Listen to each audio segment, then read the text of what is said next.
When Daniel was 8 years old, his mother taught him a rule he never forgot. If you hear something under your bed, never look. He didn't ask why. 20 years later, standing alone in his childhood home, Daniel came back only because he had no choice. His mother was dead. The moment he stepped inside, the air felt wrong, too thick, too warm, like something had been breathing without him. The house still smelled the same, old wood, dust, and something faintly sour.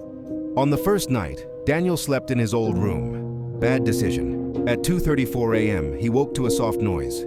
Scratching, slow, careful, coming from beneath his bed. His body froze instantly. The room was dark, but he didn't need light to know where the sound came from. It was close, too close. Scratch, scratch, pause. Something was listening. His mother's voice echoed in his head.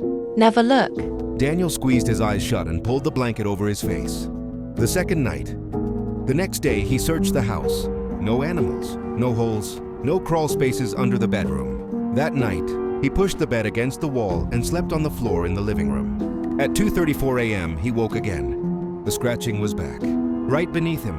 He wasn't even in the bedroom. His stomach twisted. A wet sound followed, like lips peeling away from teeth. Then a whisper, thin and broken. "Danny." He didn't move. The whisper repeated, closer this time. "You're older now." No one rented the basement room anymore. Not because it was small, not because it was cold, but because people said the room breathed. Eli didn't believe in that kind of thing. He needed cheap rent, not ghost stories. So when the landlord hesitated before handing him the key, Eli smiled. "It's fine," he said. "I sleep like a rock." The landlord didn't smile back. The first night. The room was concrete on all sides, with one narrow bed and a single light bulb hanging from the ceiling. No windows, no mirrors. Eli liked that. At night, the silence pressed in hard, but exhaustion took him quickly, until he woke up. Not suddenly, gradually, like something allowed him to wake. The air felt warm, too warm. Then he heard it. Inhale, exhale, slow, deep, not his. Eli held his breath. The sound continued.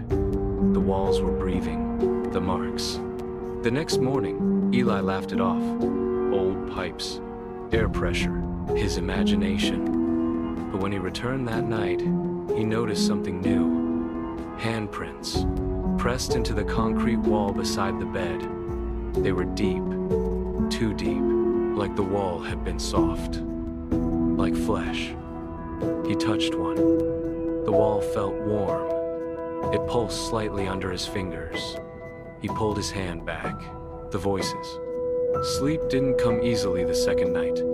At 1:19 a.m., the breathing returned, louder, closer. Then whispers slid through the room, overlapping, desperate, too loud. "Be still. It hears movement." Eli sat up, hammering. "Who's there?" he asked. The breathing stopped. The walls went silent. The warning. Eli confronted the landlord the next day. "You didn't tell me people lived in those walls," Eli said, half joking. The landlord's face collapsed. "They don't live there," he whispered. "They stay." "What does that mean?" The landlord swallowed. That room was sealed once. Years ago, people kept hearing things. The city ordered it closed. So why is it open now? The landlord's eyes flicked away. The third night, Eli tried to leave. His car wouldn't start. His phone had no signal. The door to the basement wouldn't open. At night, the room felt smaller. The ceiling lowered by inches. The walls crept inward. The breathing surrounded him now. Above, below, inside. Then, something bulged out of the wall. A shape. A face pushing through the concrete, stretching it thin like skin. Its mouth opened, but didn't scream. It sighed. "Make space," it whispered. More shapes followed. Hands, arms, bodies pressed together, trapped inside the walls, stacked and fused. Their eyes opened slowly, all of them looking at Eli. The voices spoke together now.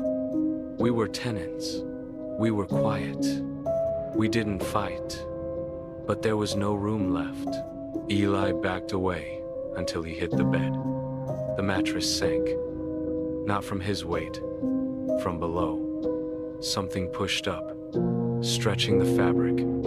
A hand tore through, then another.